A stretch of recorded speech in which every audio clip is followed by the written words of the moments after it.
Doenças de coluna, né, tem um grande estudo da Organização Mundial de Saúde, da OMS, que mostra que 8 em cada 10 pessoas no mundo têm ou terá algum problema de coluna em algum momento da sua vida. Problemas simples de serem resolvidos, até problemas mais graves que podem ter necessidade de intervenção cirúrgica. Então é muito importante entender as principais doenças que vão acometer esse segmento, os sintomas de alarme, quando que você deve procurar um especialista, um cirurgião de coluna, um neurocirurgião, e também desmistificar um pouquinho aquela questão de que toda doença de coluna necessariamente vai ter envolvimento com tratamento cirúrgico. Pelo contrário, grande parte das doenças, com mudança do estilo de vida, trabalho de fortalecimento muscular, ou seja, tratamentos conservadores, a gente vai conseguir ter um ótimo resultado, com melhora da qualidade de vida, melhora da dor, evitando cirurgia em até 90% dos casos. E a alteração na coluna é absolutamente normal, faz parte do nosso processo de envelhecimento, de degeneração do organismo como um todo, mas que não necessariamente aquilo vai repercutir clinicamente no paciente. Mas a partir do momento que você tem aquelas alterações, algumas medidas precisam ser adotadas para que elas não evoluam com alguma repercussão clínica que muitas vezes pode se tornar incapacitante. Fala pessoal, mais um episódio maravilhoso para você do Pode Doutor, o melhor podcast de saúde do Brasil. Como você já sabe, quem compartilha Pode Doutor espalha a saúde, afinal, informação é o diamante da prevenção. Você sabe também que, infelizmente, a internet é recheada de fake news, informações nem sempre verdadeiras. E o nosso propósito é o contrário, é levar para você informação boa em saúde. Então já vai compartilhando, já vai se inscrevendo em nosso canal, nos seguindo em todas as redes sociais, para que a gente possa continuar levando para você informação legal em saúde. E como que a gente faz isso? Trazendo aqui para os nossos bate-papos as maiores autoridades em cada um dos assuntos que nos propomos a discutir. Hoje, quem aceitou o desafio foi o incrível neurocirurgião Dr. Guilherme Rossoni. Guilherme, posso chamar de Guilherme? Olha, com Muito certeza. obrigado por ter aceitado o desafio. É uma honra tê-lo aqui. Muito obrigado, seja bem-vindo. Obrigado pelo convite, é realmente uma honra poder estar participando aqui, explicando um pouquinho da nossa vivência do dia a dia, um pouquinho da nossa prática clínica, trazer informações relevantes aí para a saúde, da coluna das Boa. pessoas. Prazer Legal, mesmo. perfeito. Então, mais uma vez, bem-vindo. O nosso assunto hoje, gente, é um assunto extremamente relevante. Não importa a sua idade, a gente vai falar sobre, resumidamente, sobre a coluna e todas as patologias, as lesões mais possíveis, mais comuns que podem acometer aí você. Então, não saia daí. Para você entender tudo, compartilhe com quem você ama. Guilherme, dá um preâmbulo para tudo isso, uma imagem inicial desse assunto que a gente vai falar, que então é coluna, basicamente, que é a tua especialidade, trabalhar com essa situação tão delicada, na verdade. Exatamente. As doenças de coluna, né, tem um grande estudo da Organização Mundial de Saúde, da OMS, que mostra que 8 em cada 10 pessoas no mundo têm ou terá algum problema de coluna em algum momento da sua vida. Problemas simples de serem resolvidos, até problemas mais graves que podem ter necessidade de intervenção cirúrgica. Então é muito importante entender as principais doenças que vão acometer esse segmento, os sintomas de alarme, quando que você deve procurar um especialista, um cirurgião de coluna, um neurocirurgião, e também desmistificar um pouquinho aquela questão de que toda doença de coluna necessariamente vai ter envolvimento com tratamento cirúrgico. Pelo contrário, grande parte das doenças, com mudança do estilo de vida, trabalho de fortalecimento muscular, ou seja, tratamentos conservadores, a gente vai conseguir ter um ótimo resultado, com melhora da qualidade de vida, melhora da dor, evitando cirurgia em até 90% dos casos. Perfeito, então é isso mesmo. Vamos aí progredindo para a gente chegar a essa parte aí do tratamento. Mas olha que interessante que o grande Guilherme falou aqui: 80% das pessoas no mundo, ou seja, de cada 10, 8 pessoas vão ter algum problema na coluna durante a sua vida. Na faculdade, né, eu não fiz a tua especialidade, mas a gente já aprendia que se você fizer uma ressonância de alguém acima de 30 anos, vai achar alteraçõezinhas. Por quê? Porque, na verdade, é o privilégio de você envelhecer, né? Mas, por outro lado, algumas coisas degenerativas, alguns probleminhas da idade vão aparecendo. É isso Exato. mesmo? É o preço que a gente paga pelo envelhecimento e pelo preço de ser bípede, né? Então Boa, isso vai gerando boa. sobrecargas acumulativas na nossa coluna e a gente vai tendo desgastes, artrose, bico de papagaio, hernia de disco. Isso foi o que você muito bem falou. Quando a gente faz exames de ressonância em pacientes acima de 30 anos assintomáticos, até 80% dessas pessoas vão ter alterações nos exames de imagem, abaulamentos, protusões, você sabe bem disso, estiramento de ligamentos, e não necessariamente esse paciente vai ter algum sintoma. Não Então, tá sentindo nada. ter alteração na coluna é absolutamente normal, faz parte do nosso processo de envelhecimento, de degeneração do organismo como um todo, mas que não necessariamente aquilo vai repercutir clinicamente no paciente. Mas a partir do momento que você tem aquelas alterações, algumas medidas precisam ser adotadas para que elas não evoluam com alguma repercussão clínica que muitas vezes pode se tornar incapacitante. Sensacional. Então, a coluna é um assunto incrível, gente. Então, prestem atenção. Você falou uma coisa muito legal agora, queria que você esmiuçasse mais, porque talvez quem tenha assistido, quem está ouvindo, ficou curioso. Que história é essa de preço? Eu sei que essa história é bacana. Qual é esse negócio de preço a se pagar por ser bípede? Exato. Quando você para ver, a maioria dos mamíferos são quadrúpedes, né? Ou seja, andam nas quatro patas, sobre quatro gente. patas. Então De quatro. tem uma melhor distribuição dos pesos dos elementos sobre a coluna. A partir do momento que a gente foi fazendo essa fase de bipedização, a gente foi se tornando bípede, a gente começou a sobrecarregar os membros inferiores e a própria posição, né, o que a gente chama de eixo, o equilíbrio sagital foi alterando. Então, a nossa coluna era deitada e foi verticalizando. E aí o peso de cima foi amassando E as aí vértebras isso de vai baixo. sobrecarregando de forma proporcional, progressiva as vértebras inferiores. Tanto é que os maiores problemas na coluna ocorrem normalmente na região lombar e sacroiliaca, Que estão mais para baixo. são as localizadas mais inferiormente e onde elas têm um maior suporte de carga do corpo inteiro. Então, e aí outras medidas comportamentais do ser humano ao longo da evolução foram modificando ainda mais esse eixo. Por exemplo, o ser humano tem se tornado cada vez mais sedentário, de uma maneira geral, e também com maior desproporção corporal em relação à obesidade, sobrepeso. Isso deixa a barriga deslocada para frente, então modifica o equilíbrio sagital, joga o nosso peso para frente e a gente, para contrabalancear, acaba jogando a coluna para trás, a musculatura.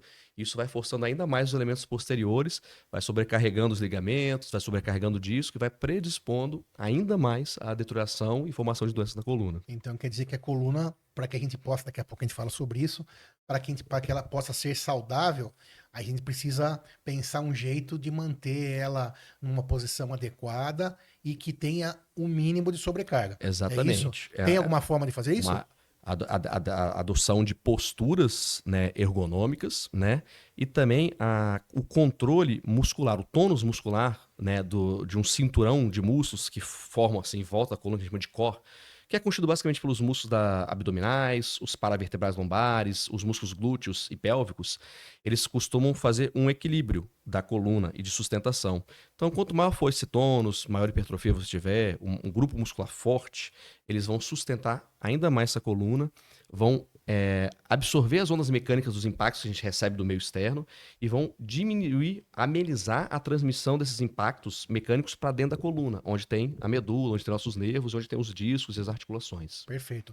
Então, você está falando que para você proteger a sua coluna, precisa treinar melhor o core do corpo. Exato. Que seria essa musculatura que abraça a coluna, como se fosse um abraço? Exatamente. E esse abraço faz com que ela fique mais estável, mais firme, mais protegida. E como que treina na prática esse músculo para o pessoal entender? Que tipo de exercício? Porque a gente vai treinar o bíceps, a gente faz rosca direta. Vai treinar o tríceps, né? Como que treina o core do corpo? Então, são os exercícios direcionais. Então, a melhor forma de você treinar o core é musculação. Mas você pode também fortalecer a coluna com exercícios de fisioterapia, exercícios de pilates, treinos funcionais com exercícios isométricos. Então, abdominais, abdominal oblíquo, abdominal transverso, abdominal paralelo. O abdominal que você mais se adaptar é importantíssimo. Calistenia também é bem difícil, né? Mas quem se aventurar vai ter um resultado ainda melhor. São os atletas que costumam ter o abdômen mais fortalecido. E os exercícios de membros voltados para membros inferiores e glúteos. Então o glúteo também ajuda nesse core. Bastante. O glúteo e os músculos extensores e flexores da perna. Quer dizer que se a gente for... Porque como o pessoal que nos assiste, tem bastante médico, óbvio, bastante gente da saúde, mas a maioria não é. Então seria fortalecendo a coxa com agachamento, por exemplo. Extensora, flexora. Extensor e flexor da perna. Aí, abdominais. Prancha. Que vai trabalhar de forma isométrica tanto a musculatura abdominal como a paravertebral lombar. Que é das costas. Os exercícios de dorsais, mas os de dorsais inferiores principalmente. Então, no caso, um que é muito bom é o que a gente chama de banco romano. Como se fosse aquele abdominal invertido, que a pessoa faz o abdominal inclinando para trás, fazendo uma extensão da coluna.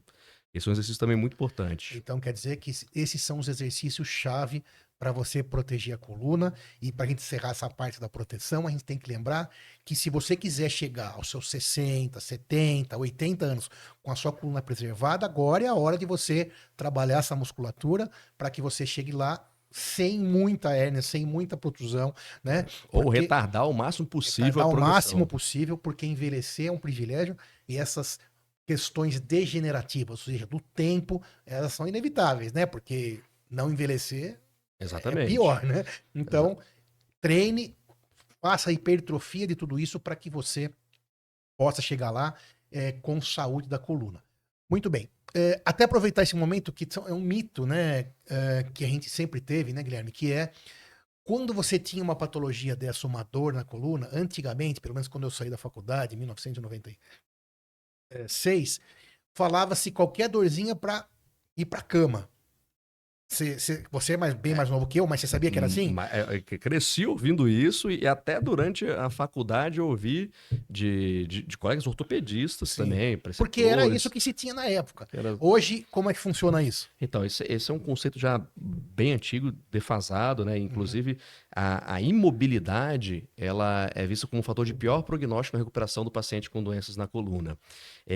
O paciente, lógico, quando ele está numa crise intensa, travado em cima da cama que não consegue se mover, óbvio, eu não vou Por conseguir alguns botar, dias, né? por algum, eu não vou conseguir botar esse paciente para fazer um abdominal, para fazer até mesmo uma fisioterapia mais simples. Então tem que tirar esse paciente da crise. Então a gente vai lançar mão de analgésicos, anti-inflamatórios, remédios fortes, às vezes remédios endovenosos, intramusculares, ou até mesmo infiltrações diretamente na coluna para acabar com esse processo inflamatório agudo, acabar com a dor, e tão logo esse paciente tem um mínimo de condição, ele começar o que a gente chama de processo de reabilitação física, mobilidade. A inércia leva a uma atrofia muscular e os estudos hoje mostram uma atrofia de poucos dias, já é uma atrofia muito progressiva, muito importante. E o que a gente, Principalmente nos mais velhos. principalmente nos mais velhos, né? Pacientes idosos, mulheres com sarcopenia, o próprio homem também depois dos 40 anos tem uma tendência de queda progressiva da testosterona, vai perdendo Depois dos. dos 40 anos começa uma perda progressiva, e aí a cada década isso vai se tornando mais importante. Então, quanto mais idoso, menor recuperação muscular ele vai ter. Perfeito. Então, poucos dias que você fica ali com essa musculatura inerte, vai gerar uma atrofia muscular vai tudo ao encontro do que a gente estava falando aqui de gerar hipertrofia para proteção da coluna. Então, tão logo esse paciente tem uma capacidade de deambular, de se mexer, ele tem que começar o processo de reabilitação Então, o física. segredo está na mobilidade, insistindo mais um pouco nisso. Você que está acostumado a treinar, e claro, tem para tudo, né? Tem um atleta de alto nível, tem o atleta normal que pratica como nós, né? E é importante isso. E você que treina, perceba que às vezes você vai viajar 15 dias, que seja, fica de férias e fala, não vou na academia. Com 3 semanas, se você prestar bem atenção, você já vê uma redução da sua força, do seu bíceps, Exatamente. da sua coxa. Então imagina isso aí a longo prazo. Sua musculatura ela vai ficar hipotrófica, né? Vai ser reduzida, e aí a tua coluna vai perder a única salvação que ela tinha, que é aquele abraço que o Dr. Guilherme falou no começo do core do corpo, preservando ela a longo prazo. Então, mais uma vez, exercício é fundamental, como a gente sempre fala aqui, para que você tenha uma qualidade de vida quando adulto e quando idoso, quando acima de 60. E coluna, que é esse assunto de hoje, é fundamental. Vocês percebam que jamais você vai ver o seu avô deixando alguma vez na vida de falar que deu uma travadinha, né, na coluna. Você vê que aquela coloca a mão, deixou de trabalhar. Então, coluna é um assunto que gera muita polêmica, tem diversas facetas, né? No homem, na mulher, tem problema também já no jovem às vezes. Por quê? Como a gente está falando aqui desde o começo, porque o tempo, que é um privilégio, joga contra a nossa Exato. coluna, queira ou não, por causa daquilo que o Guilherme explicou no começo. Ficamos em pé e a carga que ela tem que suportar acaba não sendo. A coluna não consegue suportar sem Exatamente. sofrer essas lesõezinhas. E aí tem os outros fatores de risco que vão contribuindo, né, ao longo desse processo de envelhecimento. E quanto mais precoce a gente for exposto a esses fatores de risco, mais eles vão se manifestar de forma rápida. Então, como a gente falou, obesidade, sedentarismo, e normalmente andam juntos, os dois, vão levar a essa atrofia muscular, a um excesso de carga e deslocamento do nosso equilíbrio sagital, tabagismo por conta do enfraquecimento do osso, dos ligamentos, a questão genética também. Só que aí, infelizmente, a genética a gente não consegue mudar, a gente não consegue fazer o paciente nascer de novo, né? Então, quem tem um gene ruim, né, para predisposição para doenças na coluna, às vezes fazendo tudo direitinho, vai acabar desenvolvendo. E se ele já tem um gene ruim e está exposto a fatores de risco, é fatal que ele vai ter problemas precoces na coluna. E, então, é importante o combate a esses fatores de risco. Perfeito. Também né, dentro desse mesmo assunto, Guilherme, também quebrando um pouco esse mito que tinha, ou esse erro, talvez erro, um pouco pesado essa palavra, mas também os próprios colegas médicos, né? Naquela época isso era comum, afastavam mais as pessoas do trabalho. E às vezes essa pessoa ficava meses na caixa, antigamente chama, né, o INSS. Até hoje os pacientes E falam isso, assim. não, isso ainda tem até hoje, Até né? hoje. Porque tem aqueles que dão né, uma engambelada no Exato. negócio que não tá afim de trabalhar. Mas vamos na normalidade. Trabalhar, gente, me corrija, Guilherme, faz parte também do jogo, porque o sedentarismo, ficar parado, vai te Exato. fazer muito mal. Isso que eu falei é bobagem ou tá certo? Não, tá certo. Agora a gente tem que ver em relação à atividade laboral do paciente, se ela não está contribuindo para perpetuar aquele ciclo vicioso de dor do paciente. Então a gente sabe hoje que existem algumas atividades laborais que aumentam a demanda, sobrecarga sobre a coluna. E se o paciente não executar com o movimento correto ou não usar os EPIs necessários para a execução Boa. daquela atividade, a gente sabe que, infelizmente, no Brasil, grande parte dos locais não tem essa fiscalização, não tem nem a disponibilidade para os funcionários dos EPIs, eles vão acabar sofrendo por conta disso. Perfeito. O que o Guilherme falou também tem que lembrar que as empresas, isso faz parte de uma modernização, né? Antigamente, décadas atrás, os funcionários das empresas, e é interessante ele falar isso, porque quem está ouvindo tem um monte de funcionários, de colaboradores, de trabalhadores. é, Antigamente, as empresas não se preocupavam com o colaborador. Então, carregava peso de qualquer jeito, como você disse, não tinha nenhum equipamento de proteção, cadeira ruim, mesa ruim, e isso tudo, como o doutor Guilherme falou também, uma das causas dos problemas da coluna é postural. Exato. Aliás, acho que boa parte, né? Uma parte Como assim? O significativa. cara senta lá largado na cadeira, não senta retinho, o monitor não está na altura certa, e tudo isso vai sobrecarregando também. Então, você, empresa, você, colaborador, tem que prestar atenção nisso. Existem várias normas que fazem alusão a esse problema.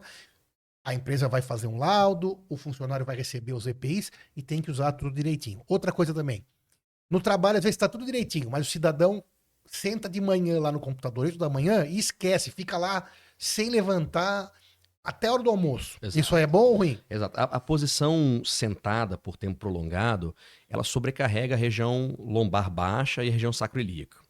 Isso é sabido, por conta da angulação, exerce um efeito maior compressivo de Sacroiliaca lá flexão. embaixo também. Exatamente. Então, isso acaba sobrecarregando e causando dor crônica em vários pacientes.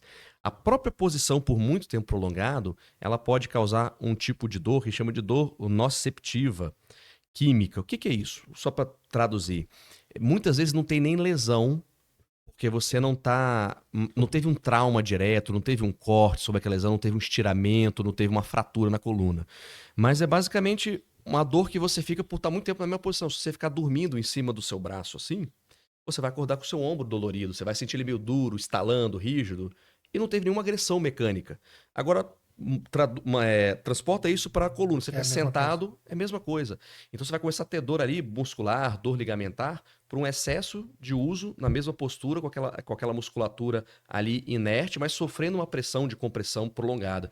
Então o ideal é que o trabalhador ele tenha uma questão de ajuste da ergonomia, então aumentar a lordose lombar, né? Então, essa curvaturazinha aqui, enquanto ele estiver sentado. Você viu que nós estamos aqui, nós estamos um pouquinho Estamos aqui aqui, tortinho. estamos ajustando. Deu uma Fica se ajustando toda hora. nós demos uma ajustada. Exato. Porque é comum, gente, como o doutor Guilherme falou, você acaba, né, tem que então se preocupar. Quem mais? Você tem que se preocupar. E é justamente você pensar na sua postura. Aqui toda hora eu tô soltando, a hora que eu percebo que não tá legal, eu vou lá e Boa. corrijo.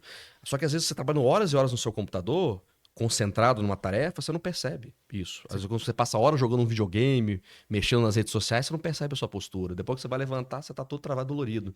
E aí você vai fazendo isso por várias horas, vários dias da semana, várias semanas no mês, todo mês. Por meses. Por continuamente, isso vai levando lesões crônicas que não vão se recuperando. Daí você pode ter uma lesão anatômica. Aí você pode ter uma lesão anatômica.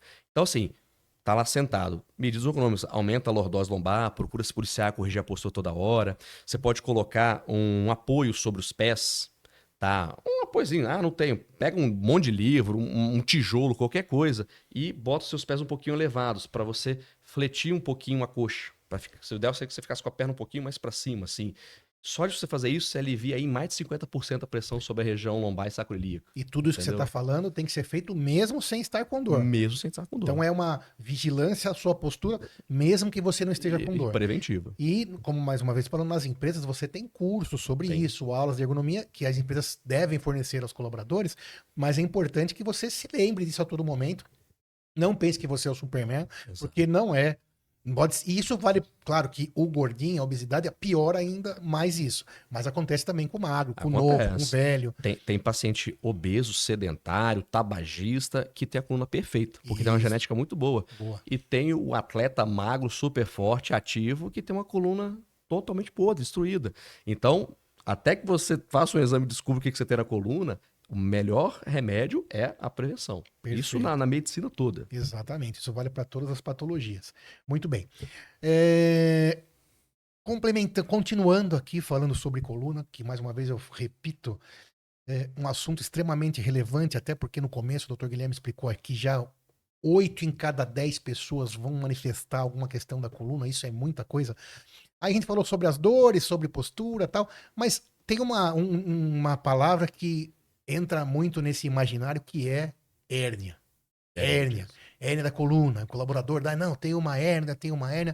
Conta para nós o que é essa hérnia, como que ela pode evoluir, como que vai acontecer, como que se faz o diagnóstico. Fala de uma maneira geral. Hérnia de disco é a segunda doença mais comum na coluna. Ela fica atrás só da artrose, que é o envelhecimento das articulações. Segunda mais comum. Segunda mais comum. E ao contrário do que muitas pessoas pensam, ela não é uma doença comum em velhos, idosos. Ela é uma doença mais de pacientes jovens, entre 30 e 40 anos. Então não é mais comum em idosos, Pelo é mais contrário, comum em pacientes jovens. Que idade você falou? Entre 30 e 40 anos. Agora, pode aparecer em paciente idoso? Com certeza.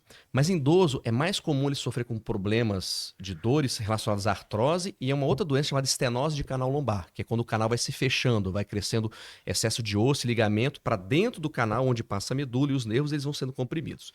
Mas em relação à hérnia, a nossa coluna ela tem vários tijolinhos, vários blocos ósseos que são as vértebras. E entre essas vértebras existe um disco, uma espécie de amortecedor, que é uma cartilagem chamada disco intervertebral. Esse disco ele tem um anel, né, que chama de cápsula, né, anel fibroso.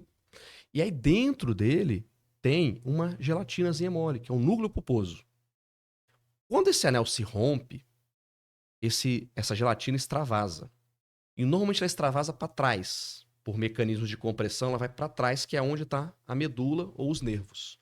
E aí, essa gelatina, quando comprime o nervo, ela sai do seu espaço, a gente dá o nome de hérnia. E aí isso causa sintomas muito desagradáveis. O principal sintoma de uma crise de hérnia de disco é dor lombar, dor nas costas. Às vezes pode ser com aquela dor súbita. Ai, o paciente está fazendo um movimento, ai, travei, começa a doer, dali trava a coluna e não consegue se mexer mais. E aí pode vir com sintomas de pinçamento do nervo, que é a dor que irradia para as pernas, a famosa ciatalgia, ou dor relacionada à compressão do nervo ciático. E aí pode vir com formigamento, dormência nas pernas, pode, em casos mais graves, causar paralisia das pernas, movimento, dificuldade de mexer o pé para cima e para baixo, os dedos. E a hérnia não ocorre só na coluna lombar, ela pode ocorrer em qualquer segmento de toda a extensão da coluna vertebral. São mais raras na coluna torácica, menos de 1%.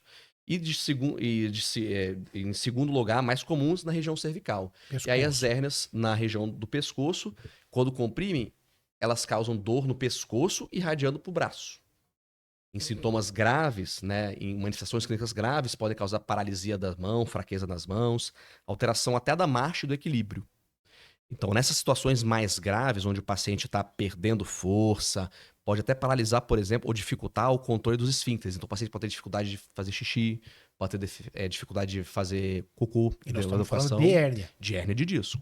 A hérnia é capaz de fazer essa inervação ficar totalmente bloqueada. Exatamente. E dependendo do grau de compressão, pode ser tão grave a ponto de machucar um nervo ou a medula de forma definitiva e deixar sequelas. Então, quando a gente tem uma hérnia. Uma hérnia de pode disco, também ter uma lesão na medula irreversível. Irreversível. Então, quando a gente tem esses sinais de alarme presentes, a gente precisa de ter uma intervenção médica imediata para poupar o nervo. Nervo, cérebro e coração são estruturas que tempo é a vida, a gente fala. Quanto mais rápido a gente intervir para preservar ele, maior a chance ele tem de sobrevivência. Porque não é na hora que vai perder totalmente a possibilidade de recuperação. Exatamente. Tem algumas horas que a gente pra consegue fazer uma poder- intervenção e ele recuperar. daí no caso uma intervenção cirúrgica. É isso, uma intervenção cirúrgica em situações muito graves, que Sim, está sim. paralisando os nervos. Então, só por para a exemplo. gente entender melhor tudo isso. Dores nas costas, dores nas pernas, podem ser causadas por hérnias, né? São muitas, mas algumas delas vêm junto com alguns sinais de alerta. Exato. Mas fala de novo desses sinais de alerta, então, que são já sinais de gravidade, Isso. que remetem a você precisar ir a um pronto atendimento, a um pronto-socorro, porque é Uma urgência, uma emergência. É uma urgência neurocirúrgica. Uma a gente urgência. fala. Então, urgência quer dizer, não vai te matar, mas você precisa de uma intervenção de um neurocirurgião para que você não tenha, daí sim, sequelas definitivas. E quais Exato. são esses sinais? Então, vamos lá. Vale a pena frisando que esses sinais de sintomas de alarme, eles são a minoria dos casos. Isso, sem catastrofismo. Sem- Mas só que como nós somos muitos no mundo, em números são muitos, né? Exatamente. Então, assim, a maioria dos sintomas, dor, irradiação, formigamento, dormência, eles vão acontecer em vários pacientes e não são sinais de alarme. Vão ter tratamento com analgésicos, inflamatórios e terapias de reabilitação. Mas quando o paciente começa a apresentar, seja desde o início do quadro ou na evolução do quadro, perda da força. Então, o paciente numa hérnia de cervical começa a ter dificuldade de fechar a mão, de fazer a contração do bíceps ou do tríceps. Ou com uma hérnia lombar, esse paciente começa a falhar a perna, o pé começa a não obedecer mais ao comando. Isso é uma perda de força, é um sinal de compressão grave. Quando esse paciente começa a ter alteração dos esfíncteres, começa a ter dificuldade de controlar, de segurar o xixi e as fezes.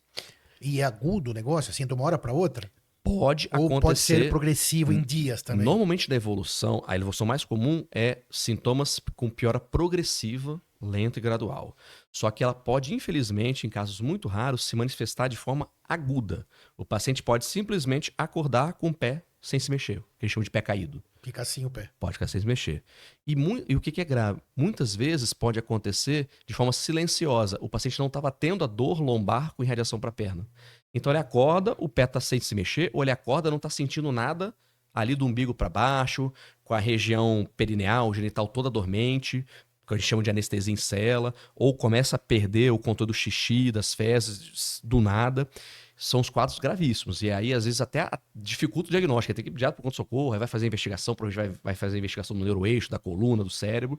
E aí, se constatar realmente que é uma natureza compressiva, uma hérnia de disco, uma estenose de canal, é um quadro que tem que ser operado de forma imediata, de preferência nas primeiras 8 horas, porque é quando esse paciente tem a maior chance de reversão completa dos sintomas. A cada hora que se passa depois de 8 horas, passou 24 horas, a chance, mesmo operando esse paciente melhorar, é muito baixa. E aí ele vai ficar com uma sequela grave, E aí- que é uma paraplegia, no Uma caso. paraplegia, ou dependendo de sonda, de fralda. Esse é a síndrome para da fazer... caldequina que você é a falou síndrome, agora? essa é a Tem um síndrome da nome caldequina. médico que é a síndrome da Exatamente. caldequina. E aí a gente está falando de uma doença que é em paciente jovem, nós falando de um paciente de 30, 40 anos que vai ficar gravemente incapacitado pro resto da sua vida. Exatamente. Isso é uma coisa que a gente acabou não especificando muito, mas todas as lesões da medula, infelizmente, 2025, elas são praticamente irreversíveis, né? Às vezes a gente vê uma matéria sensacionalista por aí para ganhar audiência, né? Falando que descobriram agora a cura da paraplegia, a cura da tetraplegia. Não, isso ainda não existe, né, Guilherme? Todo ano sai um Fala sobre estudo, uma substância polêmica que Mágica. promete curar o paciente com sequela de AVC, com sequela de trauma raquimedular, com uma paralisia. De fato, existe muito interesse, Claro. porque a gente tem milhões de vítimas no mundo inteiro, né, com sequelas de AVC, de trauma, de hérnia, de ferimento por arma branca, ferimento por arma de fogo. E de fato, tem interesse sim, porque você conseguir recuperar as funções neurológicas desses pacientes, ainda mais muitas vezes em idades produtivas, é importante do ponto de vista financeiro para o governo e para esse paciente também. Agora, todo ano sai. A gente tem que ter muito receio. Lógico, tem pesquisas avançadas, mas ainda não tem nada grande, que a gente chama de estudo duplo cego randomizado, um grande estudo mundial com relevância científica, mostrando que realmente tá no caminho certo. Claro, A não gente tem, na te- a verdade, gente- nada disso, né? A gente está sempre na esperança, né? Lógico. Existem estudos, mas muitos estudos às vezes são financiados por alguns laboratórios, são enviesados, então a gente sempre tem que ficar com um pé atrás. Se você precisasse me dar uma resposta do porquê, então, uma lesão na medula espinhal não tem resolução, qual resposta você daria para quem não é da área médica? Então, no nosso organismo, a gente tem vários tipos de células. Quanto mais especializada é essa célula, menor é a capacidade dela de fazer outras funções. E o neurônio é disparado a célula mais especializada do corpo. Ou uma das. Mas, na minha opinião, como neurosurgeão, eu vou puxar a sardinha, é a mais. É, mas eu concordo com E você. ele. Hoje a gente sabe em estudos em laboratório, in vitro, que existe até um certo grau de replicação desses neurônios, mas nada que consiga substituir uma grande função, reconstituir um nervo ou um lobo cerebral, por exemplo. Mas, de uma maneira geral, a teoria é que o neurônio, uma vez definitivamente lesado, ele não consegue, por sua ultra especialização, ele perdeu a capacidade de se reproduzir, vamos dizer assim, de se multiplicar, de se dividir. Então, quando você tem danos importantes no cérebro, ou na medula, ou no nervo, você perde uma grande quantidade de neurônios numa região. E ainda que tenha um mínimo de grau de recuperação ali, não é o suficiente para estabelecer a conexão funcional que ele tinha de antes.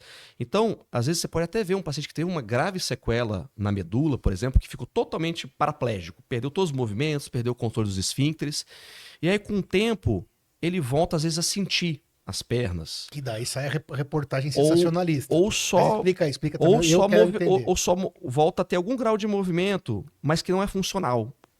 Pequenas contrações. Então, pode ter o que a gente chama de neuroplasticidade, e que é um outro fenômeno que ocorre também, que os neurônios que estavam em volta da região lesada, eles meio que se compadecem dos que morreram, e eles podem adquirir alguma das funções daqueles neurônios que morreram.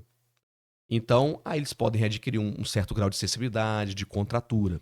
E tudo depende também da recuperação do paciente, o quanto de área que teve de penumbra, a gente fala, de uma lesão. Então, quando você tem um trauma inicial de um neurônio, de uma área lá do cérebro, da medula, uma parte é destruída e uma parte em volta sofre danos colaterais importantes e eles ficam atordoados e podem ficar atordoados por um bom período.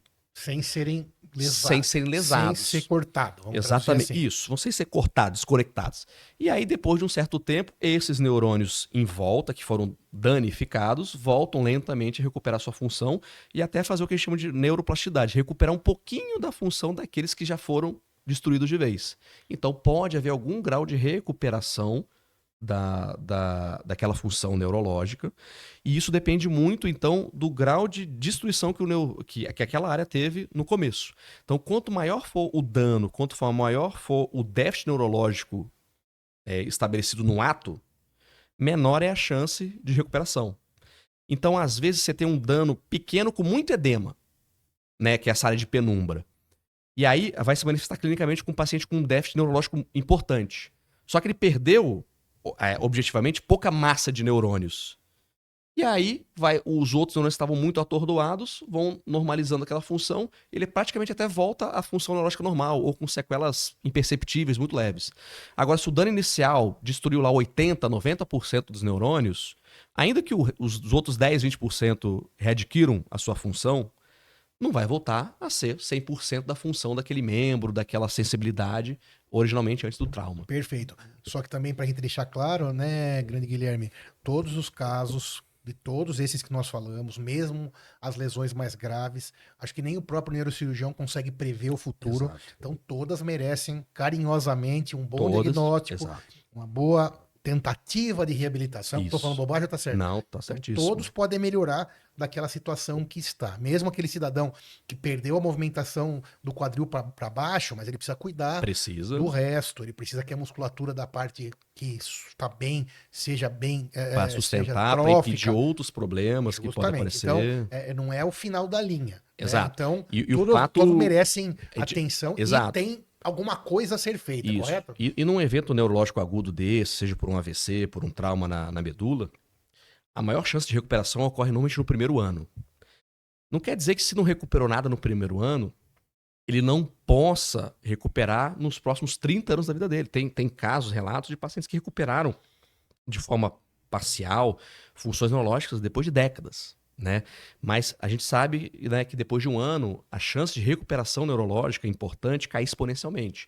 Mas sempre, então, todo paciente, até aquele que a gente tem a menor esperança possível, todos têm que tentar um processo de reabilitação física, com fortalecimento muscular, mobilização para evitar espasticidade, melhorar a flacidez muscular, para que se tiver alguma chance daquele organismo recuperar, ele tem que estar ali preparado para isso. Exatamente, ele está metabolicamente, né, globalmente preparado para conseguir se utilizar daquele reparo da neuroplasticidade, por exemplo, ou de Exato. outras terapias que venham Ou a que existir. daqui a décadas pode realmente surgir uma terapia promissora que vai fazer às vezes vamos botar um exemplo aqui, um implante de células-tronco que vai fazer voltar, Isso. ou um chip que vão instalar na medula, que vão criar uma ponte ali e permitir esse paciente voltar a andar. Existem vários tratamentos assim, Claro. mas que são todos experimentais. Mas pode ser que o que eu experimentar hoje, daqui a 20, 30 anos, seja um prêmio Nobel da Medicina. A Exato, gente não mas vai vamos saber. fazer um corte aqui. Por enquanto, ainda não temos Ainda não. certamente nada que fale, não, conseguiu reconectar essa medula e a pessoa voltou a ter as 100% das funções. Isso ainda, infelizmente, mas faz sentido, óbvio, que um dia a gente, com a evolução, né? Às vezes alguém lá em 2500 assistindo o nosso podcast está dando risada, Exato. falando, "Ah, como que nem sabiam disso?" Assim como acontece na medicina, que evolui rapidamente. Muito bem. Bom, então você estava falando das questões de dores, voltando um pouquinho à nossa conversa. Você falou que a artrose é a primeira causa no geral, Isso, exatamente. depois hérnia, Depois hérnia de disco. e depois tem mais alguma coisa que Aí- possa causar dor? Depois, sim, existem outras doenças comuns que são corriqueiras no consultório de um neurocirurgião, né? Então a gente tem artrose, hérnia de disco, osteofitose, que é um tipo específico de artrose, que é o famoso bico de papagaio, que são projeções. Boa, bico de papagaio. São, Fale-nos são sobre. projeções ósseas que vão se formando para a vértebra meio que tentar conter o equilíbrio de forças ali, para ela meio que ir se segurando e colando um osso no outro osso. E aí dá o nome de bico de papagaio, porque quando a gente faz o raio-x, essas espículas ósseas parecem realmente o bico Então, um pedacinho de da osso que ave. apareceu lá que não era pra estar. Exatamente. E ele aí, acaba machucando. dependendo de onde se forma esse bico de papagaio, pode beliscar as raízes nervosas, isso crescer para dentro do canal, pode ali comprimir ou irritar a medula, a cauda equina. Além disso, a gente falou, né, anteriormente sobre uma doença que é mais comum no idoso, que é a estenose de canal lombar. Né, a nossa medula e os nervos, eles descem por um túnel ósseo. E dentro desse túnel ósseo, ela é protegida por um espaço de gordura e por um líquido. E em volta fica ali a vértebra, o disco e vários ligamentos. Em algumas pessoas, em todo mundo, a gente vai ter esse envelhecimento de todas as estruturas. E elas vão sofrendo erosões ou hipertrofia, crescimentos, para tentar ir se acomodando e sustentando uma coluna cada vez mais fragilizada. Então ali cresce osso, cresce ligamento, cresce esses bicos de papagaio e o próprio disco vai se abaulando e vai aumentando. Então, eles vão crescendo para dentro do canal. É um elevador que vai entrando gente e não sai ninguém. E aí o nervo, a medula, são as estruturas mais molinhas, mais finas, são os que mais vão sofrer. Então vai tendo um acúmulo progressivo de estruturas que vão apertando o canal e vão fechando a medula. E vão produzir os mesmos sintomas de uma hérnia de disco, só que normalmente numa evolução bem lenta e gradual. Dor na coluna, que depois começa a causar irradiação para as duas pernas, ou para direita, para esquerda, ou Quando você para as fala em radiação, o duas. pessoal entender dor também. É uma dor que irradia. E muitas vezes a experiência dessa irradiação é como se fosse um choque, um formigamento ou uma facada, né? Cada paciente pode experimentar a dor é uma forma bem subjetiva, mas a dor clássica é a dor em choque. Né? Você sente um choque, literalmente, uma descarga elétrica descendo para as pernas ou pelos braços. Não o tempo todo. Não o tempo todo, mas pode ser contínuo em casos muito refratários, mas não é o comum. E aí essa estenose vai produzindo dormência, formigamento, vai causando fraqueza. A pessoa, o paciente idoso, ele começa a andar, começa a sentir as pernas meio pesadas, meio cansadas. Então caminhadas que antes ele fazia com facilidade de 10, 15 minutos, com 5 minutos começam a ficar insuportáveis. Ele tem que parar a caminhada, tem que interromper a caminhada por conta da fraqueza ou por conta da dor. É uma forma que eles chamam de claudicação neurogênica. O nervo, ele dá um sinal para o corpo parar, por quê? Porque está comprimido, ele está sofrendo isquemia. Se continuar com esse esforço físico, ele pode aí sofrer como se fosse um infarto. Pode ser uma perna só aguda. também ou não? Pode ser uma perna só. Então pode ser uma perna só, E ou as duas. Ou as duas. É mais comum? E é mais comum em pacientes idosos. Não, mas é mais comum numa perna só ou nas duas? É mais comum unilateral, sintoma, Unilateral, uma uma perna perna só, mas na evolução, fatalmente acaba pegando as duas pernas. Tá, daí você, então, só para finalizar, a estenose, então, essa estenose que é um estreitamento desse canal, E qual é a. Bom, vamos. Mais alguma? Você falou artrose, hérnia, estenose, Estenose, o bico de mais alguma? papagaio. Bico de Tem papagaio, outras são as mais doenças. comuns. Aí depois vem. Tem as doenças de deformidades, a escoliose, que é a coluna torta em forma de S, é um pouco mais rara. Tem as doenças de deslizamento de vértebra, que a gente chama de espondilolistese, são quando as vértebras são escorregadas. São doenças mais raras e que também o tratamento normalmente acaba evoluindo para a cirurgia. Perfeito. Então vamos falar dessas 4, que aí já são mais comuns, né? Aí o diagnóstico, você já falou dos sintomas, mas o que mais o médico, no caso, quando o cidadão vai lá no consultório do Dr. Guilherme, o que você lança a mão lá para você fazer o diagnóstico, você descobrir o que a Perfeito. pessoa tem? Então, as doenças da coluna, de uma maneira geral, se manifestam com sintomas muito semelhantes, compressão de nervo, Exato. com aquelas dores. Lógico que pela faixa etária, você vai supor que no paciente jovem, a principal causa de dor ali vai ser mais uma hérnia de disco. Se esse paciente meio mais idoso, vai ser uma artrose, uma estenose. Então, o exame físico é importante para a gente saber determinar se esse paciente tem sinais de sintomas de alarme, alteração de reflexo, de força. E exame de imagem fundamental para a gente investigar realmente qual que é a causa da dor desse paciente. Então a gente pode associar os exames convencionais, raio-x, tomografia e ressonância. O que traz maior quantidade, mais detalhado, maior riqueza para a gente ver as imagens é um exame de ressonância.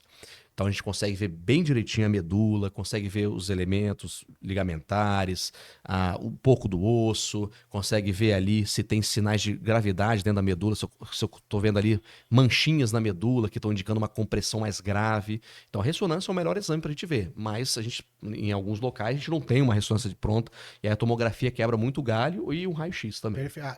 Levantando a mão aqui também, lembrei de uma outra coisa, que a gente não acabou não citando. E tumores? Tumores, exatamente, são mais raros ainda na coluna, e existem, a gente divide sempre em tumores benignos e tumores malignos. E dentro de tumores benignos e malignos, primários ou secundários. O que é isso? Primário, nasceu ali na coluna, nas estruturas que compõem a morfologia da coluna. Secundários, saíram de algum lugar e foram implantar a coluna, que a gente chama de metástase. É quando normalmente é um câncer que se espalhou, aí já é uma lesão mais grave, significa uma doença mais avançada, um prognóstico mais reservado. Tumores primários da coluna, malignos, dependendo da localização, eles também podem ter bom prognóstico, mas dependendo do tipo histológico, o prognóstico também não é muito bom. E os benignos, em sua maioria, com uma cirurgia única, ali, com ressecção total, é curativo e muitas vezes não precisa de fazer tratamento complementar com quimio e radioterapia nenhuma. Mas um maligno, se pegar no começo, também tem um prognóstico Tem um prognóstico ótimo, exatamente. Ótimo. E tem esses tumores também podem dar dor. Podem dar dor. Esses mesmos sintomas. Dor, dormência. Infelizmente, nos tumores, eles costumam aparecer causando sintomas quando eles já estão grandes. Pegar bem no comecinho é mais difícil. Mas às vezes pode fazer um outro exame e achar acaba aparecendo. E tem tumor benigno, por exemplo, que mesmo você vendo ele lá, tá dentro do canal, tá perto de um nervo, se esse paciente está assintomático, foi um achado que a gente chama de incidental, a gente pode acompanhar com exames de imagem seriados e ver a taxa de crescimento desse tumor. Tem tumor que não cresce nada, ou tem tumor que demora décadas para crescer milímetros ou para dobrar de tamanho. Então, tumores benignos, dependendo da localização e se estão causando sintomas ou não, parece só acompanhar, nem precisa de tratamento cirúrgico. Tá, muito bem. Então, várias patologias, diagnóstico, muito bem. E o tratamento para cada uma delas, que é muito importante quem está ouvindo, porque é essa hora que torce o rabo, Exato. né? Que a pessoa fica pensando, não, mas esse médico falou para mim que eu tenho que operar, esse aqui falou que vai fazer só físio, esse aqui pediu para fazer acupuntura, esse aqui falou para fazer pilates, yoga, calistenia, comprimido. Isso que quem está ouvindo quer entender melhor. Perfeito. Né? Qual que é a tua explanação sobre esses tratamentos? Tá certo. Em relação a essas principais doenças que a gente falou, tumor é um capítulo à parte. Vamos tirar eles daí. Vai. Hérnia de disco, artrose, estenose de canal lombar, todas elas vão seguir uma escadinha de tratamento de complexidade. A gente vai sair do mais simples para o mais complexo. Dependendo da doença, uma vai responder mais ou menos ao tratamento conservador e uma vai responder mais ou menos ao tratamento cirúrgico. Mas de uma maneira geral, todas elas a gente vai começar com modificações do estilo de vida daquele paciente. Então, Se aquele paciente está sedentário, a gente vai botar ele para se exercitar. Vamos tentar trabalhar também com modificação da constituição corporal, se é um paciente obeso, tentar fazer com que ele ganhe mais massa muscular e perca essa massa gorda, gordura. Então, o acompanhamento de um nutricionista, de um nutrólogo é fundamental. O paciente que é tabagista, tentar cessar o tabagismo. A gente vai combater os vários fatores de risco envolvidos. Então, é um tratamento que a gente chama de multidisciplinar, multifatorial. E aí a gente vai associar. Lógico, você está com dor, então eu tenho que resolver a dor daquele paciente. Analgésicos, anti-inflamatórios. E existe uma classe específica chamada de neurolépticos ou neuromoduladores. São remédios que vão atuar para desinflamar o nervo, dessensibilizar ele. Então existe uma série de medicamentos. Os pacientes que sofrem com problema de coluna já devem conhecer. Gabapentina, pregabalina, duloxetina. Muitas vezes a gente lança a mão desses remédios para quase todos os pacientes. E aí a gente vai associar o que a gente chama de terapia de reabilitação. Esse sim é o pilar do tratamento conservador. Existem várias terapias de reabilitação física, com vários níveis de evidência, mas todas elas que podem melhorar muito o paciente. Fisioterapia é mais conhecida, mas existe o RPG, o Pilates, hidroginástica, hidroterapia, natação, musculação importantíssimo, acupuntura, yoga, quiropraxia, osteopatia e por aí vai. Doutor, qual que é o melhor para mim? Só testando para saber. Mas normalmente as principais, fisioterapia, RPG, pilates, musculação, já consegue dar conta de grande parte dos pacientes.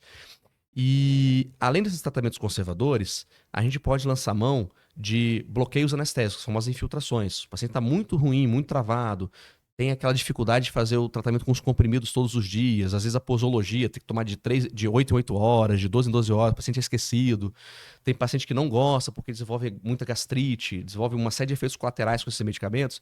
Então, para tirar aquele paciente da crise e permitir ele reabilitar, se mover de forma precoce, a gente vai lá e lança a mão, às vezes, de um bloqueio anestésico. Faz uma infiltração com anestésico, corticoide, anti-inflamatório. Que é com uma agulha, vai que é lá, na uma dor. agulha lá na raiz do problema, literalmente. De forma bem rápida, a gente consegue resolver. No consultório mesmo. Dá para fazer no consultório, guiado por ultrassom, ou dá para fazer também no centro cirúrgico, guiado por um aparelho de raio-x que chama de radioscopia. Tá? Tá, Depende então muito não é tão da... simples como eu falei, não é uma agulhinha, né? É uma agulha grande porque tem que chegar profundo lá na coluna. Exato. Mas dá pra fazer no consultório também. Eu prefiro fazer esses procedimentos de coluna no centro cirúrgico porque às vezes a gente tem vários alvos para tratar, então o paciente acaba tomando várias picadas de agulha. E aí no consultório, no hospital, a gente consegue sedar esse paciente com anestesia, é mais confortável. Mas sim, independente se vai ser no consultório ou no hospital, é um procedimento rápido, o paciente vai de alta logo depois e tem uma melhora substancial de cara. E aí, no dia seguinte, já tá apto para começar a fisioterapia, crossfit, o que ele quiser, né? Lá, guardadas as devidas... Lembrando que lá atrás foi feito um bom diagnóstico. Exatamente. Isso é importante. Exatamente. Quando a gente associa esses tratamentos conservadores, todos que eu falei, não necessariamente todos eles em todos os pacientes, 90%, alguns estatísticos mostram até 95% vão ter melhora clínica sem qualquer necessidade de intervenção cirúrgica. Normalmente, esse tratamento conservador, ele é tentado ali, ele é realizado por um prazo de 8 a 12 semanas. E aí o paciente vai tendo melhora progressiva. Os ansiosos de plantão, a maioria não vai melhorar de um dia para o outro. Cada semana ele vai tendo ali 10, 15% de melhora. Lógico, numa crise muito forte, você vai fazer uma infiltração, você vai tirar esse paciente na crise e vai melhorar na hora. Só que aí tem aquela faca de dois gumes. O paciente pode achar que está curado da doença, e aí pode não fazer nada, e aí quando acaba o efeito do remédio, da infiltração, volta pior ainda, porque ele não fez a reabilitação física. Todo esse tratamento conservador, por exemplo, voltado por uma artrose, uma hérnia de disco, uma estenose, é para você tentar resolver o processo inflamatório que está irritando a medula, o nervo ciático, as raízes nervosas. E aí, muitas vezes, se esfria esse processo e tira o paciente da crise. Só que às vezes você vai lá e faz a ressonância e ele continua com a hérnia, continua com a estenose, o que mostra que nem sempre você ter essas doenças vai causar o sintoma. Pô, doutor, mas eu saí da crise, mas está lá ainda a minha doença. Agora nós vamos fazer manutenção, nós vamos fazer a prevenção de novas crises. Ainda sem operar. Ainda sem operar. Porque não faz sentido Não faz sentido. Se na crise você não operou, agora que você está sem a crise... Por quê? Muitas das vezes, o principal mecanismo de dor nessas doenças é a inflamação, é o processo inflamatório que é gerado da hérnia de disco ou da artrose ou da estenose sobre as estruturas nervosas, que são facilmente irritáveis. Se eu tirei da crise e esse paciente vai continuar com uma doença, porque é processo natural de desgaste, esse disco não vai voltar ao normal, a hérnia não vai reabsorver totalmente para dentro, o disco não vai se hidratar de novo, o canal não vai abrir espontaneamente. Mas o importante é que o tratamento conservador deu certo. E às vezes esse paciente não vai ter nunca mais nenhuma crise na vida. Pelo menos daquela hérnia, não. Ou pode ter crises De muito outras, intervaladas, a cada 5, 10 anos. E se puder fazer um tratamento conservador de 1, 2 meses e zerar e deixar ele com uma qualidade de vida muito boa ao longo da vida, excelente. Agora, tem paciente que a gente vai tentar 8, 12 semanas, não está respondendo bem, pode às vezes, se não tiver sinal de alarme, ficar até 6 meses, não vai estar melhorando com nada. Ou pelo contrário, apesar de todos os esforços, ele vai, parece que está cada vez pior. E tem paciente que fala, doutor, toda vez que eu faço fisioterapia, eu pioro, eu estou fazendo tudo direitinho e continuo, perdi meu peso, parei de fumar e a dor continua, cada vez pior. Esses casos refratários, eles sim vão ter indicação de cirurgia. Tá, mas antes de entrar na cirurgia, o cigarro, qual que é a relação com todas essas... O tabagismo, o cigarro, ele tem vários mecanismos de lesão sobre a coluna e sobre vários outros órgãos. Direcionado para a coluna, o cigarro ele enfraquece os ossos. Isso já predispõe você ter um osso mais frágil, você deteriorar, ajuda a favorecer a osteoporose, a ter fraturas na coluna. O tabagismo também, ele enfraquece, por destruição do colágeno, os ligamentos da coluna. Então, deixa as vértebras mais frouxas, destrói o colágeno que é constituinte do disco, então facilita o disco romper. E também tem mecanismos vasculares. O tabagismo, ele causa microtromboses e microespasmos dos vasos. Os vasos se fecham ou sofrem trombose, pequenos coágulos e vazios pequenininhos. E isso aí vai gerando isquemia crônica, falta de oxigenação em algumas estruturas. E a cartilagem, que é o nosso disco, já não é uma das estruturas mais bem vascularizadas. Então chega quase nada de sangue lá e o pouquinho que chega você ainda está interrompendo por conta do tabagismo. Perfeito. E aí isso favorece ele degenerar rápido e praticamente inviabiliza qualquer processo de regeneração, porque para você regenerar um tecido, ele tem que estar recebendo nutriente. Perfeito. Então, por vários mecanismos que o cigarro acaba destruindo a coluna. Perfeito, Guilherme. Então, quer dizer, foi lá, fez diagnóstico, tentou o tratamento de você falou 6 a 12 semanas? Não, 8 a 12 semanas. Que aí o que está mais preconizado é aquele cidadão não melhorou. Aí ele passou o muro do conservador, que conservador, gente, quando ele fala conservador em medicina, é algo que não precisa operar, não precisa cortar, né? É remédio, é fisioterapia, né? O nome fala já isso, conservador. Aí, conservador não funcionou, ultrapassou a barreira, vai para cirurgia. Aí a gente vai pensar... Aí que acontece? Todo mundo, e eu me incluo nisso, pensar que alguém vai mexer na sua coluna, vai mexer na sua medula. Neurocirurgia é uma coisa que gera alguns mitos no imaginário, exato, obviamente, né? E não é por menos, né? Mas aí foi para cirurgia. Me conta hoje como tá, Guilherme, as tecnologias envolvidas, a segurança. Exato. Como é que tá hoje isso aí para operar? Então, é importante você falar isso, porque existe aquela mística nas doenças de coluna, que, vou para cirurgia, vou ficar na cadeira de roda 6 meses, 1 ano, tem risco de 50% de chance de ficar aleijado. Isso, sim, é muito mística mesmo do paciente leigo. Então, ainda mais nos últimos anos, com o avanço da tecnologia que a gente tem hoje cirurgias altamente seguras e eficazes, de forma minimamente invasiva, a gente fala. Então, grande parte das patologias de coluna lombar, principalmente, algumas torácicas e algumas cervicais, a gente consegue operar hoje com uma cirurgia chamada cirurgia endoscópica da coluna, cirurgia por vídeo. Da mesma forma que a gente opera vídeo, vesícula, apêndice, até cirurgia bariátrica se faz por vídeo, a gente entra com uma câmerazinha de vídeo lá dentro da coluna, com um cortezinho de 7, 8 milímetros, menos de 1 centímetro. E aí, por meio dessa câmera, com algumas pinças e brocas específicas, a gente consegue abrir o canal numa estenose, remover os biquinhos de papagaio, as pontinhas de osso que estão machucando a medula e remover completamente uma hérnia de disco. É uma cirurgia normalmente rápida, de menos de 1 hora, muitas vezes, e o paciente consegue de alta no mesmo dia. 4, 5 horinhas depois do término da cirurgia, esse paciente está em casa, andando, pronto para uma reabilitação física 24 horas depois. Existem outras cirurgias, até para tirar o medo dessas cirurgias maiores de implantes, de artrodese, que é o famoso pino, placa, parafuso na coluna. Hoje, por meio de incisões pequenas, por sistema de parafusos percutâneos, a gente consegue fazer uma cirurgia até complexa em 24, 36 horas para o paciente estar de alta. A gente tem a facilidade hoje de sistemas de neuronavegação, que são computadores ligados a tomografias ou ressonâncias intraoperatórias que vão guiando literalmente a mão do cirurgião, onde eu consigo traçar todo o trajeto de um parafuso que eu vou aplicar na coluna do paciente de forma segura, evitando a medula, evitando os nervos. Então isso aumenta muito a eficácia do nosso procedimento, a segurança. Então a neuronavegação, a cirurgia robótica, a cirurgia endoscópica, tudo isso está no rol das cirurgias minimamente invasivas e altamente seguras e eficazes. Então, lógico, existem cirurgias tradicionais, isso também não está disponível para todo mundo? Infelizmente Claro. não. A gente tem essa dificuldade extrema aqui no Brasil, no SUS, mas em vários convênios de saúde suplementar a gente consegue colocar isso em prática. E numa realidade fora do Brasil, né, na Europa, nos Estados Unidos, isso é quase que é o dia a dia deles. Né? Sensacional. Mas a cirurgia está aí então e hoje com recursos tecnológicos muito melhores e riscos menores. Antes da gente continuar aqui, Guilherme, ó, queria falar que o Grupo Medicoff apoia esse episódio. Obrigado, Medicoff, por proporcionar apoio a essa nobre causa que é levar informação de qualidade para quem quer compartilhar saúde com as pessoas ao seu redor.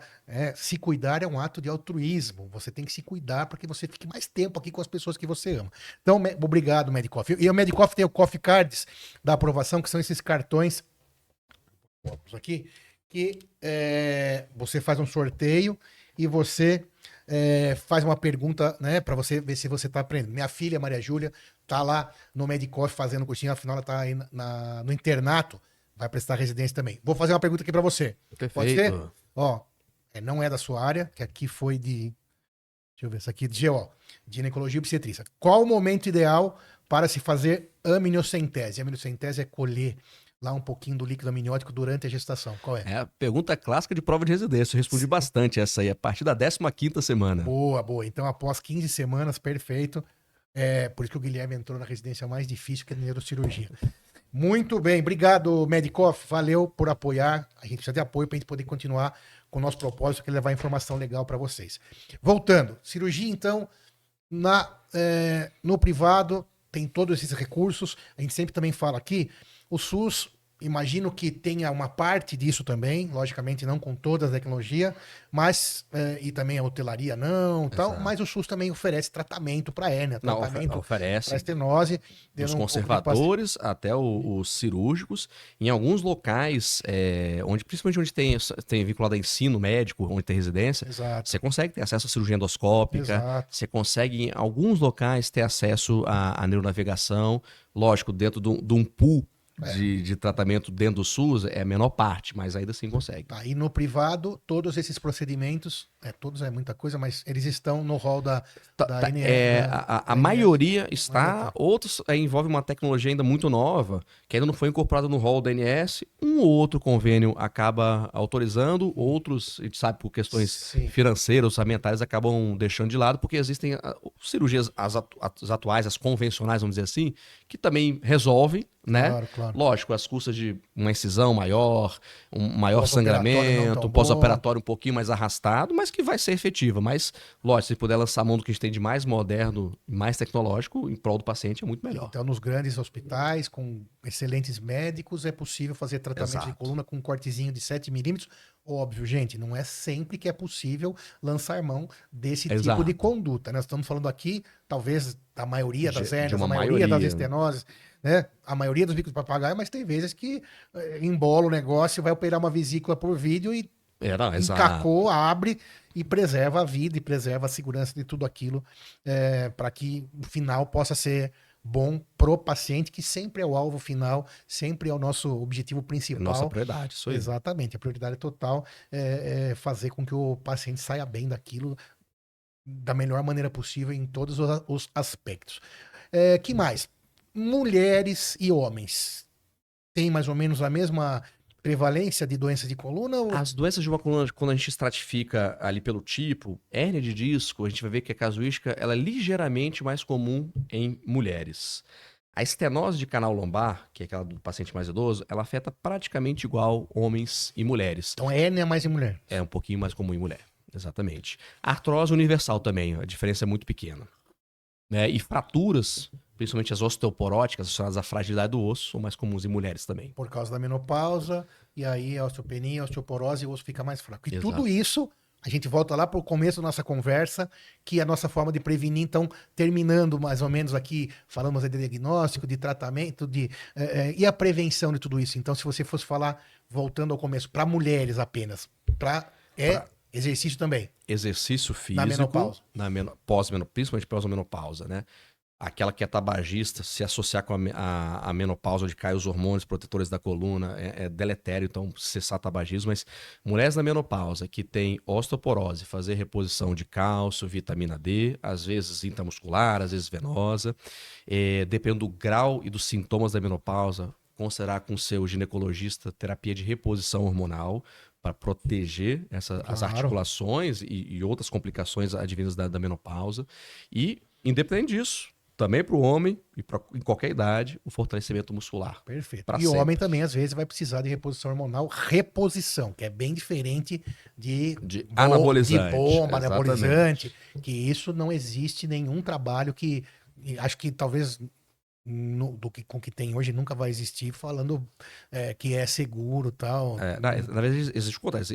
Em doses suprafisiológicas de reposição, aumenta em até 3 vezes o risco cardiovascular. Então, se você usa, ou homem ou mulher, doses suprafisiológicas acima do que é a média, você tem 3 vezes mais chance de morrer de infarto. Ou seja, você vai estar abreviando o seu ciclo de vida. Exatamente. Independente da idade, lembrando que, em geral, quem usa mais são os jovens aí. Exatamente. Na sua idade 20, 30, 40.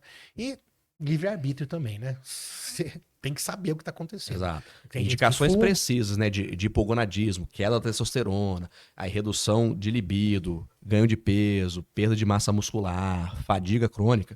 E dosando a testosterona tá baixíssima, tem indicação, inclusive, você repondo nas doses fisiológicas, você aumenta a sobrevida desse paciente. Melhora a proteção cardiovascular. Sabe, a mesma substância, né? O ajuste da dose, ela deixa de ser remédio e vira veneno. Como todas as outras medicações. Exatamente. E até água, né? Se você, a questão é a água dose. Em excesso a gente morre afogado. Exato, boa.